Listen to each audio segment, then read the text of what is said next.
Choice is often an illusion in today's role-playing games. It's amazing to think how games disguise that illusion, making us believe our actions are limitless, even as we know deep down they're not. There are very few games that push these boundaries and really let you play how you want to play. Providing so much choice is difficult as is, how could you crush the average gamer with it? How do you build a compelling narrative experience, keeping in mind every single occurrence that could unfold? Larian Studios' Divinity Original Sin 2 isn't just an in-depth, epic, and expansive triumph on the boundless potential of choice though. It's a computer role-playing game in the same vein as Baldur's Gate 2, Pillars of Eternity, and the old-school Fallout games. The nature of its combat is tactical and nuanced like XCOM, both new and old, and Wasteland 2, forcing you to think about your decisions while pushing for synergy among your allies. It's a grand adventure where you bond with a memorable cast of amazing characters. It's an old-school RPG backed by a charming narrator, but not one that douses you in exposition, instead creating a compelling plot that unfolds slowly but surely. For its genre, it's also incredibly beautiful, each environment brimming with details that add on to the overall experience while making the world feel alive. Divinity Original Sin 2 isn't just one of the best role-playing games in years, or since the first game conveniently enough, it's one of the finest RPGs of all time. That's even with some bugs and quality of life issues. 1,000 years after the first game, Source has been outlawed. Thanks to the Voidwoken causing all manner of havoc, the Divine has passed a decree that makes all sorcerers criminals. You begin your journey en route to Fort Joy, Source magic sealed, and dealing with gruff magisters and strange travelers. You can converse with pretty much everyone, but I chose to steal something off of Finn, the unfortunate murder victim, before the magisters could spot me thanks to some sneaking. This is only the beginning of the various hijinks you'll embark on in Divinity Original Sin 2. From there, you meet the cast. Lose is a mage of sorts that indulges in singing but has a darker persona threatening to burst out. Sybil is an elven assassin with names tattooed on both arms, a strange scar on her left cheek, and a desire for revenge. Beast seems like your typical dwarven pirate, or at least as typical as they could be, while Ifan is an old, weary-looking soldier who used to serve in the royal army and is now a mercenary for hire. The Red Prince is a lizard man seemingly pampered beyond belief and willing to make you his slave, but seemingly fallen from grace and hunted by assassins. Then there's Fane. He's undead and is as concerned about what happened to his people as he is about finding a new face. You'll quickly learn to love Fane. Actually, you'll find something to love about each companion, backed as they are by compelling voice acting, tout script writing, and believable traits. Fane, for example, exudes a mix of condescension and yet solitude when talking about his people. Sybil is violent but hurting, caught on the path to vengeance even if it costs her, and if anyone can pull off the line "tic-tac terminate," it's her. Ifan has many ghosts, both among his ilk and the Voidwoken, but still comes across as friendly. It's a real testament to Larian's characterization that everyone feels special. Of course, you don't need to have them as companions. You can assume the role of Lose, or Fane, or Beast, or even Sybil if you'd so like, taking their origin story as your own.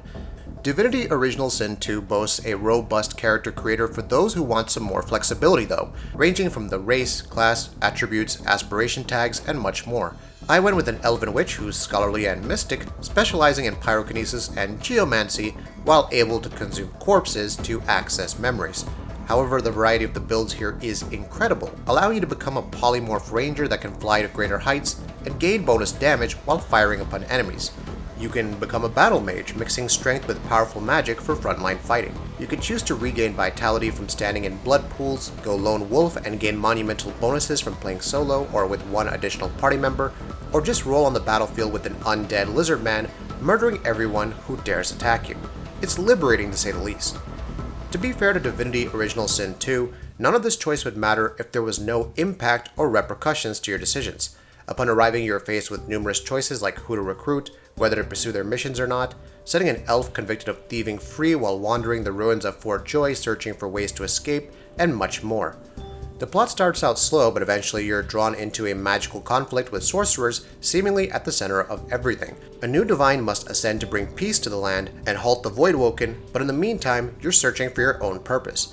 If that means murdering dozens of magisters, running into the same psychotic sorcerer from before, and aligning with resistance fighters, then so be it. Enough can't be said about the sheer detail that Larian has put into the world of Divinity Original Sin 2.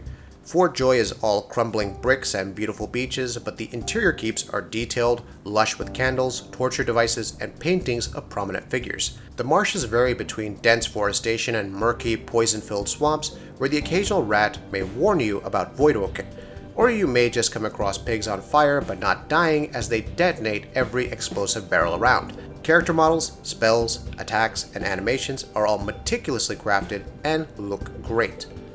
As if there wasn't enough to fawn over already, Borislav Slavov's musical score is simply phenomenal. Everything from the lilting tones of Fort Joy and the riffs of a tense battle to the subtle yet delightful percussion, Divinity Original Sin 2's soundtrack is a joy to listen to. You can't mention an RPG without talking about the battle system, and thankfully Divinity Original Sin 2's combat is remarkably robust. The tactical pace is dictated by AP, which affects the actions you can take, be it moving or attacking.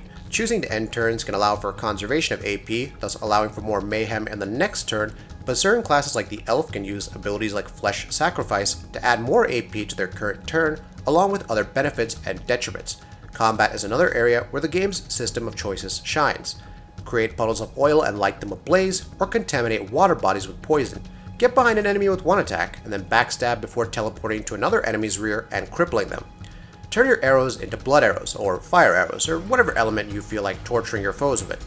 Make it rain blood, or create a storm of electrical steam. Summons, stomps, polymorphs, elements, sneaking, archery. If you're so inclined, create a build that's all about crushing your enemies with heavy barrels using telekinesis. The choices are all yours. While I could see hardcore players from the first game taking umbrage with how magic armor and physical armor must be chipped away for CC effects and magic to be really effective, it adds another tactical layer to battles for me. You can't just attack willy-nilly anymore, instead keeping in mind the enemy's armor before deciding which attacks to use.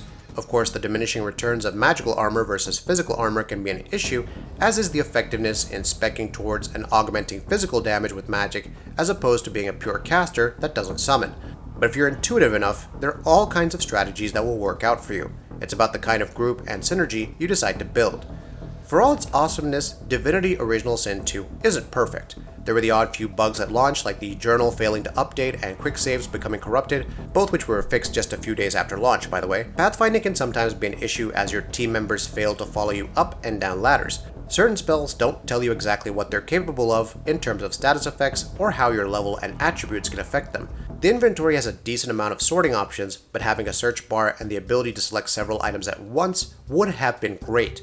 And don't get me started on how often I wish my character would move, even if it's just a little bit faster while not in combat. Still, these issues are fairly minor in the grand scheme of things. Divinity Original Sin 2 is a triumph of Western RPG development. Everything from the storytelling and plot development to the lore and world building have been crafted incredibly well. Battles feel fun and exciting, even as you set the world on fire or backstab foes time and time again.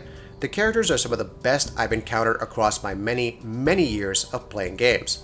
While the complexity of Divinity Original Sin 2 may not appeal to everyone, though it's incredibly welcoming with its tutorials and lowest difficulty option, it's an excellent game that stands out, both in a year full of them and in an industry teeming with memorable experiences.